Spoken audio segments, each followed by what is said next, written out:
Hello, నేను miss రావు. పొన్నవోలు సుధాకర్ రెడ్డి గారు జగన్మోహన్ రెడ్డి గారు ముఖ్యమంత్రిగా ఉన్నప్పుడు అడిషనల్ అడ్వకేట్ జనరల్గా ఉన్నారు. ఆయన ప్రభుత్వ సర్వీసుల్లో ఉన్నట్టు లెక్క అప్పట్లో. అయినప్పటికీ ఫస్ట్ నాకు జగన్మోహన్ రెడ్డి నా జీవితం మొత్తం జగన్కి అంకితం అని చెప్పి చెప్పారు.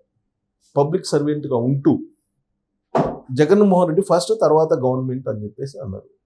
ఈయన అంటమే కాదు, ఈయనతో పాటు ఆ రోజున సిఐడి ఇన్ఛార్జిగా ఉన్నటువంటి సంజయ్ ఆయన కూడా ఈయనతో పాటు కలిశారు. వీళ్ళిద్దరూ కలిసి ఏం చేశారు, చంద్రబాబు నాయుడు గారు అరెస్ట్ అయినటువంటి సందర్భంగా రిమాండ్కి పంపించారు. పంపించిన తర్వాత విజయవాడలో, హైదరాబాద్లో, ఢిల్లీలో ప్రెస్ మీట్లు పెట్టి చంద్రబాబు నాయుడు గారు సూట్ కేసు కంపెనీలు పెట్టి అమౌంట్ డైవర్ట్ చేశారు స్కిల్ డెవలప్మెంట్ దాంట్లో అని చెప్పి వీళ్ళు చేశారు, ఆరోపణలు చేశారు. దానికి సంబంధించినటువంటి ఆధారాలు కూడా ఉన్నాయని చెప్పి చెప్పారు. తమాషా ఏంటంటే ఆ కేసుకు సంబంధించిన ఛార్జ్ షీట్ కూడా వేయలే వీళ్ళు అప్పట్లో. ఇప్పటికీ వేయలేదు ఛార్జ్ షీట్ కూడా వేయలేనటువంటి పరిస్థితుల్లో నిరాధారమైనటువంటి ఆరోపణలతోటి ఆయన్ని 53 రోజులు జైల్లో ఉంచి ఈ పొన్నవోలు సుధాకర్ రెడ్డి గారు అప్పట్లో ఢిల్లీ వరకు చంద్రబాబు నాయుడు గారి మీద రకరకాల ఆరోపణలు, అభండాలు మోపి వచ్చారు. అడ్వకేట్ జనరల్గా చట్టం ఏం చెప్తుంది, ఆ చట్టానికి అనుగుణంగా ఎలా వెళ్ళాలి అనేది అవగాహన ఉంటుంది. కానీ చట్టం ఇంకా నిర్ధారించకుండానే, చట్టం చెప్పకుండానే చంద్రబాబు నాయుడు గారు అవినీతిపరుడు అని చెప్పి తేల్చేశారు ఈయన అడ్వకేట్ జనరల్గా పబ్లిక్ సర్వీస్లో ఉన్నటువంటి వాళ్ళు అలాంటివి పెట్టకూడదు. కోర్టు ఫైనల్ తీర్పు ఇస్తే అప్పుడు చెప్పచ్చు. అసలు ఇన్వెస్టిగేషన్లో ఉన్నప్పుడు కేసు ప్రెస్ మీట్లు పెట్టి చెప్పడానికి లేదు. ప్రాథమికమైనటువంటి ఒక నిబంధన అది. సరే, అవన్నీ ధిక్కరించారు. అయిపోయింది. సీన్ కట్ చేస్తే చంద్రబాబు నాయుడు గారిని ఆ రోజును జైల్లో పెట్టించడానికి తన న్యాయవాద వృత్తిలో ఉన్నటువంటి నైపుణ్యం అని చెప్పి ఆయన విజయవాడ నుంచి ఢిల్లీ వరకు చాటారు. ఆ రోజున చంద్రబాబు నాయుడు గారి తరఫున నుంచి సిద్ధార్థ లూథ్రా వీళ్ళు వాదించారు. వాదించారు. ఆ తర్వాత హరీష్ సాల్వే ఢిల్లీ వెళ్ళిన తర్వాత సుప్రీంకోర్టుకి వీళ్ళు వాదించారు. అప్పుడు కూడా పొన్నవోలు సుధాకర్ రెడ్డి గారే సుప్రీంకోర్టులో తన వాదనలను వినిపించారు ప్రభుత్వం తరఫు నుంచి. ఆ తర్వాత నిరంజన్ రెడ్డి గారు కూడా ఎంటర్ అయ్యారు.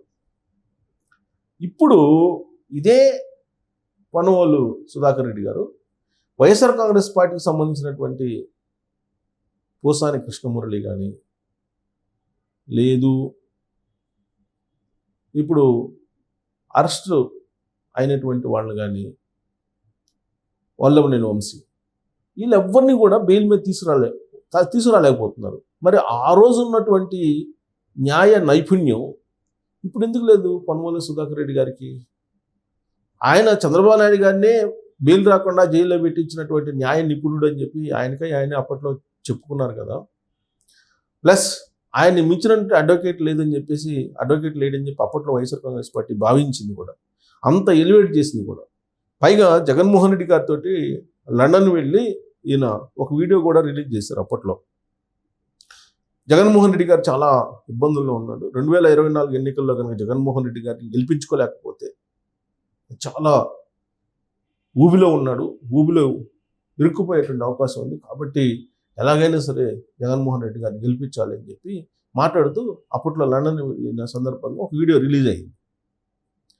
అంటే జగన్మోహన్ రెడ్డి గారికి, సుధాకర్ రెడ్డి గారికి మధ్య బలమైనటువంటి రాజకీయ సంబంధమా లేదంటే న్యాయపరమైనటువంటి సంబంధమా అనేది ఒకటి.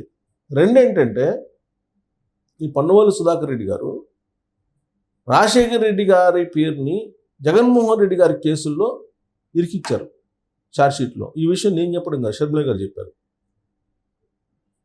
అందుకే స్వామి భక్తిని ప్రదర్శిస్తున్నారు జగన్మోహన్ రెడ్డి గారి పట్ల పొన్నవోలు. దానికి ప్రతిఫలంగా ఆయనకి అడ్వకేట్ జనరల్ పదవి ముఖ్యమంత్రి కాగానే 6వ రోజు 7వ రోజు ఇచ్చేశారు జగన్మోహన్ రెడ్డి గారు అప్పట్లో.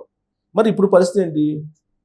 న్యాయ నిపుణుడిగా ఉన్నటువంటి పొన్నవోలు సుధాకర్ రెడ్డి గారు ఇప్పుడు వైఎస్ఆర్ కాంగ్రెస్ పార్టీకి పనికిరారా? వైఎస్ఆర్ కాంగ్రెస్ పార్టీ సంబంధించినటువంటి నేతలు చేసినటువంటి అక్రమాల నుంచి బయటికి తీసుకొచ్చేటువంటి టాలెంట్ మరి ఇప్పుడు సుధాకర్ రెడ్డి గారికి లేదా అని అంటే, సజ్జల రామకృష్ణారెడ్డి గారు కానీ ఆయన కుమారుడు సజ్జల భార్గవ రెడ్డి గారు కానీ ముందస్తు బెయిల్కి వెళ్తూ ఉన్నారు. దేనికి వెళ్తూ ఉన్నారు వీళ్ళు? తెలుగుదేశం పార్టీ కేంద్ర కార్యాలయం మీద చేసినటువంటి దాడి కేసులో కానీ, లేదు పోసాని కృష్ణమురళి చేసినటువంటి అనైతికమైనటువంటి, అసభ్యకరమైనటువంటి, అశ్లీలతో కూడినటువంటి పదజాలం ఏదైతే ఉందో దాన్ని ఎందుకు ఉపయోగించామని చెప్పి పోలీసులు అడిగితే, సజ్జల రామకృష్ణారెడ్డి గారికి స్క్రిప్ట్ రాసిచ్చారు, ఆ స్క్రిప్ట్ నేను చదివాను అని చెప్పి ఆయన వాంగ్మూలం తాజాగా ఇచ్చినట్టు తెలుస్తుంది. దాన్ని బేస్ చేసుకొని సజ్జల రామకృష్ణారెడ్డి గారిని అరెస్ట్ చేయొచ్చు, సజ్జల భార్గవ రెడ్డి గారిని కూడా అరెస్ట్ చేయొచ్చు అని చెప్పి ఊహిస్తూ ఉన్నారు. వాళ్ళే ఎవరు? సజ్జల అండ్ హిజ్ సన్ ఇద్దరు. దానికి కోసం ముందస్తు బెయిల్కి ప్రయత్నం చేస్తున్నారు. ఆ ముందస్తు బెయిల్ ఎవరి ద్వారా ప్రయత్నం చేస్తున్నారంటే నిరంజన్ రెడ్డి గారి ద్వారా ప్రయత్నం చేస్తున్నారు అని చెప్పి ఇప్పుడు వైఎస్ఆర్ కాంగ్రెస్ పార్టీ వర్గాల్లో చర్చ జరుగుతుంది. మరి ఎందుకు పొన్నవోలు సుధాకర్ రెడ్డి గారి ద్వారా ప్రయత్నం చేయొచ్చు కదా? పొన్నవోలు సుధాకర్ రెడ్డి గారు ఏ కేసు పట్టుకుంటే ఆ కేసులో ఉన్నటువంటి వాళ్ళు పర్మనెంట్గా రిమాండ్లో ఉంటారు అనేటువంటి ఒక సెంటిమెంట్ పడిపోయింది వైఎస్ఆర్ కాంగ్రెస్ పార్టీలో. అందుకే ఇప్పుడు పోసాని కృష్ణమురళి కానీ లేదా వల్లభనేని వంశీ కానీ వీళ్ళు పొన్నవోలు సుధాకర్ రెడ్డి గారికి ఒక దండం పెడుతూ వాళ్ళ ప్రయత్నాలు వాళ్ళు చేసుకుంటున్నారు వేరే అడ్వకేట్ ద్వారా అని చెప్పి తెలుస్తుంది. కేవలం 2 అరెస్టుల విషయంలోనే పొన్నవోలు సుధాకర్ రెడ్డి గారి టాలెంట్ తెలిసిపోయింది కదా వైఎస్ఆర్ కాంగ్రెస్ పార్టీకి. మరి ఎందుకు అయినప్పటికీ కూడా పొన్నవోలు సుధాకర్ రెడ్డి గారిని ఇప్పటికి కూడా జగన్మోహన్ రెడ్డి గారు ఈ కేసులు డీల్ చేయమంటున్నారు అని అంటే, వీలున్నంత ఎక్కువ మందిని జైలుకు పంపించేలాగా చేస్తే అది సింపతి కింద క్రియేట్ అవుతుంది అనేది రాజకీయ కోణం నుంచి వైఎస్ఆర్ కాంగ్రెస్ పార్టీ అధిష్టానం ఆలోచిస్తుంది అనేది ఆ పార్టీ వర్గాల్లో ఒక చర్చ జరుగుతుంది. అందుకే నైపుణ్యం ఉన్నప్పటికీ కూడా పొన్నవోలు సుధాకర్ రెడ్డి గారికి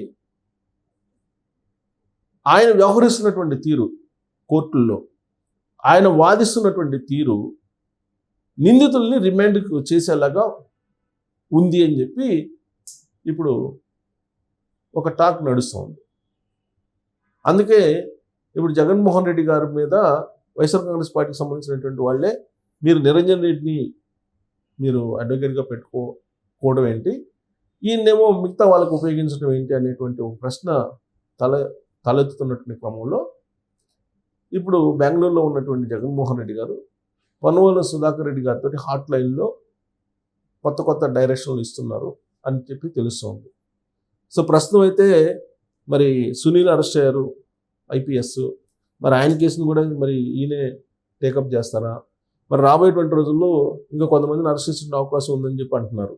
రెడ్ బుక్ పేజ్ 1, పేజ్ 2 అయిపోయింది, పేజ్ 3, పేజ్ 4 ఓపెన్ చేస్తే పేజ్ 5 ఇలా ఒక్కో పేజీలో ఒక్కొక్క వ్యవహారం, ఒక్కొక్క ఎపిసోడ్ ఉంది కదా. మరి అవి కనుక ఓపెన్ చేస్తే పరిస్థితి ఏంటి? ఇప్పుడు తాజాగా ఇంకో కేసు వచ్చింది. ఎవరిది? కోగంటి సత్యనారాయణ. ఆయన ఏం చెప్తున్నారు? అప్పట్లో రాహుల్ అనే అతను మర్డర్ చేసింది ఎవరో కాదు, చేయించింది పెద్దిరెడ్డి రామచంద్రారెడ్డి అలాగే మిథున్ రెడ్డి అని చెప్పి ఆయన ఆరోపణ చేస్తున్నారు ప్రెస్ మీట్ పెట్టి. దానికి సంబంధించిన ఆధారాలు తన దగ్గర ఉన్నాయని చెప్పి చెప్తున్నారు. మరి అది ఆధారాలు బయట పెట్టి ఆధారాలను కనుక చూపిస్తే అప్పుడు పెద్దిరెడ్డి రామచంద్రారెడ్డి మిథున్ రెడ్డి గారి పరిస్థితి ఏంటి అనేది కూడా ఇప్పుడు చర్చ జరుగుతుంది వైఎస్ఆర్ కాంగ్రెస్ పార్టీలో. మరి ఈ కేసులన్నింటినీ పొన్నవోలుకి అప్పచెప్తారా అని అంటే పొన్నవోలుకు వద్దని చెప్పేసి ఇప్పుడు వైఎస్ఆర్ కాంగ్రెస్ పార్టీ నుంచే ఒక తిరుగుబాటు అంతర్గతంగా వస్తుందని చెప్పి తెలుస్తుంది. మరి ఎందుకు పొన్నవోలు సుధాకర్ రెడ్డి గారి న్యాయ నైపుణ్యం ఏమైపోయింది? చంద్రబాబు నాయుడు గారిని రిమాండ్కి పంపించినప్పుడు ఉన్నటువంటిది ఇప్పుడు ఏమైపోయింది అనేది ఒక పెద్ద ప్రశ్న. దీని వెనుక ఒక పెద్ద రాజకీయ కుట్ర ఉంది. పొన్నవోలు సుధాకర్ రెడ్డి గారే కావాలని అందరినీ జైల్లో పెట్టిస్తున్నారు అనేటువంటి వాదన ఉంది. మరి ఏ వర్షన్ కరెక్ట్ అని మీరు అనుకుంటున్నారు? దీని మీద మీ అభిప్రాయం తెలియజేయచ్చు. Thank you.